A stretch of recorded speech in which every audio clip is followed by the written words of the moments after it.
ఇక morning news చూద్దాం, ఇవాళ ఏమొచ్చినాయో చూద్దాం. రాహుల్ గాంధీ నిన్న భలే కామెడీ చేసిండు, అద్భుతమైన కామెడీ పంచిపోయింది నిన్న. అదేందో చూద్దాం. ఇక రాసుకొచ్చింది వెలుగు పేపరు, రాహుల్ గాంధీని సంకన ఎత్తుకొని రాసుకొచ్చింది. కేంద్రంలో పేదల ప్రభుత్వం తెస్తాం అంటే మిగతా ఇన్ని సంవత్సరాలు 40 లేదా 50 సంవత్సరాలు మీరు పాలించినప్పుడు ధనవంతుల ప్రభుత్వమే ఉన్నదని అర్థం చేసుకోవాలి, అంతేనా? ఇన్ని రోజులు పేదల ప్రభుత్వం లేదు, పెట్టుబడిదారులు పారిశ్రామికవేత్తలు దోచుకునే ప్రభుత్వాలు ఉన్నాయి.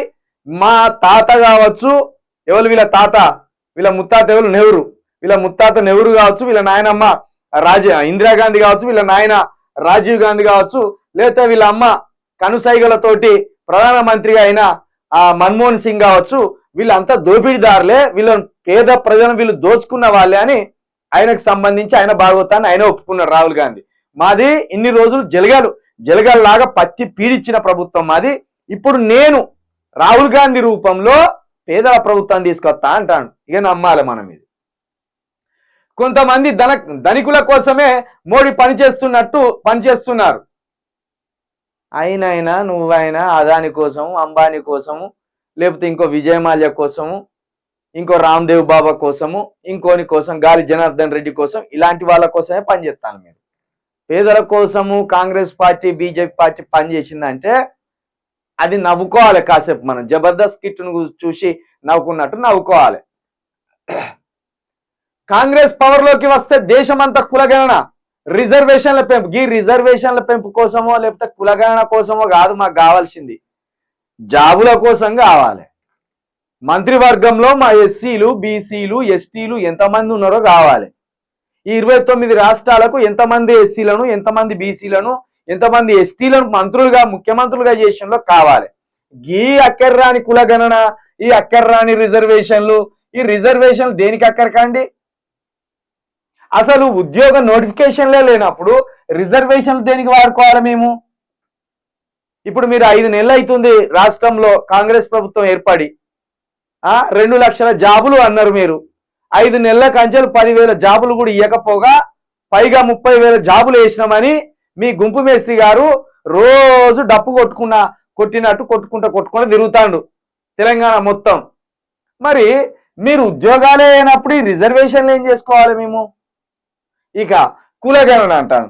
కులగణన చేసినా చేయకపోయినా భారతదేశంలో అత్యధికంగా ఉన్నది బీసీలు, తర్వాత ఎస్సీలు, తర్వాత ఎస్టీలు, తర్వాత ముస్లింలు. నువ్వు కులగణన చేయకపోయినా తెలిసిపోతుంది. ఇది ఒక్క ఊర్లో ఎంతమంది ఉన్నారో లెక్క పెడితే దేశమంతా లెక్క పెట్టినట్టే. ఎందుకంటే దేశమంతా గట్టిగా ఉంటుంది. ఓ ఊర్లో ఎస్సీలు ఎక్కువ ఉండవచ్చు, ఓ ఊర్లో బీసీలు ఎక్కువ ఉండొచ్చు. కానీ ఓవరాల్ గా చూస్తే బీసీలు 80 కోట్ల మంది ఉంటారు, 80 కోట్ల మంది బీసీలు ఉంటారు, ఎస్సీలు ఒక 30 కోట్ల మంది ఉంటారు, ఈ ఎస్టీలు ఒక 15 కోట్ల మంది ఉంటారు. దీన్ని బట్టి కులగణన అయిపోయా. కులగణన ప్రకారం తీసుకుందాం. ప్రధానమంత్రి నువ్వు కావాలా, మా బీసీ కావాలా? ప్రధానమంత్రి నువ్వు కావాలా, మా ఎస్సీ కావాలా? ప్రధానమంత్రి నువ్వు కావాలా, మా ఎస్టీ కావాలా? ఇక కులగణన దేనికి? కులగణన చెప్పుకొని మురిసి కాసేపు ఏడవడానిక? ప్రజాస్వామ్యం అంటే అత్యధికంగా ఏ ప్రజలు ఉంటారో వాళ్ళ చేతిలో అధికారం ఉండడం. దాని ప్రకారం చూసుకుంటే 50 సంవత్సరాలు రాహుల్ గాంధీ మోసం చేసిండు, ఓ 20-30 సంవత్సరాలు బీజేపీ మోసం చేసింది.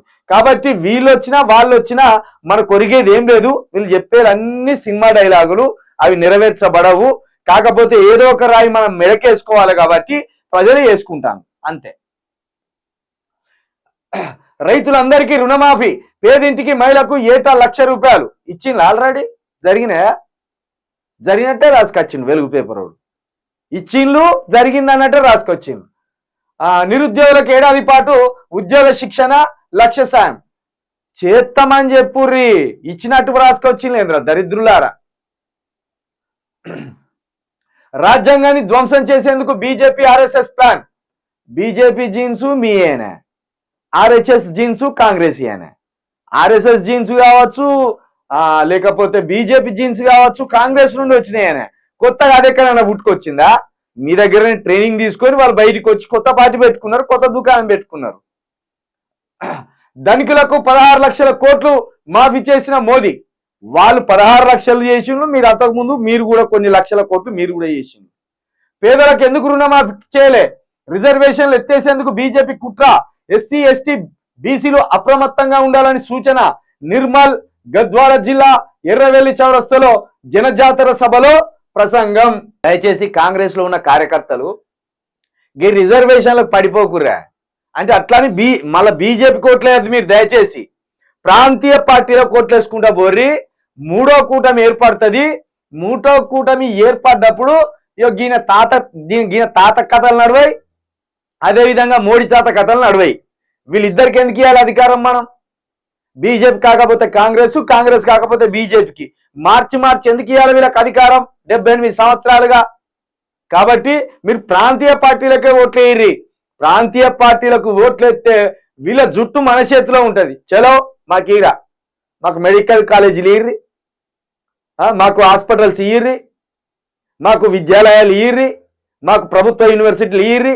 ఒకవేళ వీళ్ళకి ఇచ్చినాం అనుకో మళ్ళా ప్రైవేట్ యూనివర్సిటీలు, ప్రైవేట్ వైద్యశాలలు, ప్రైవేట్ స్కూళ్ళు ఇవే ఇస్తారు. కాబట్టి నేను మరీ చెప్తున్నా, ప్రాంతీయ పార్టీలను బలపరచండి, లేదా ప్రత్యామ్నాయంగా మూడో పార్టీని మనము దేశంలో నిలబెట్టుకోవాలి. ఒక 4-5 జాతీయ స్థాయి పార్టీలు ఉండాలి. అప్పుడే వీళ్ళ ఆటలు సాగాయి. రాహుల్ గాంధీ కాకపోతే మోడీ, మోడీ కాకపోతే రాహుల్ గాంధీ. ఇవి ఆటలు 78 ఏళ్ళుగా ఇదేనా? నెహ్రూ పోతే ఇందిరాగాంధీ వచ్చింది, ఇందిరాగాంధీ పోతే రాజీవ్ గాంధీ వచ్చిండు, రాజీవ్ గాంధీ పోతే మన్మోహన్ సింగ్ వచ్చిండు, మన్మోహన్ సింగ్ పోయినాక రాహుల్ గాంధీ వచ్చిండు, రాహుల్ గాంధీ పోయినాక మళ్ళీ ప్రియాంక గాంధీ వస్తుంది, ప్రియాంక గాంధీ పోతే ప్రియాంక గాంధీ కొడుకు వస్తాడు. అక్కడ వాజ్పేయి పోతే అద్వానీ వస్తాడు, అద్వానీ పోతే మోడీ వస్తాడు, మోడీ పోతే అమిత్ షా వస్తాడు, అమిత్ షా పోతే యోగి ఆదిత్యనాథ్ వస్తాడు. అదంతా ఒకటే బ్రీడు, ఇదంతా ఒకటే బ్రీడు. జస్ట్ పార్టీల పేర్లు మారినాయి అంతే. అది బాగా అర్థం చేసుకోవాలి.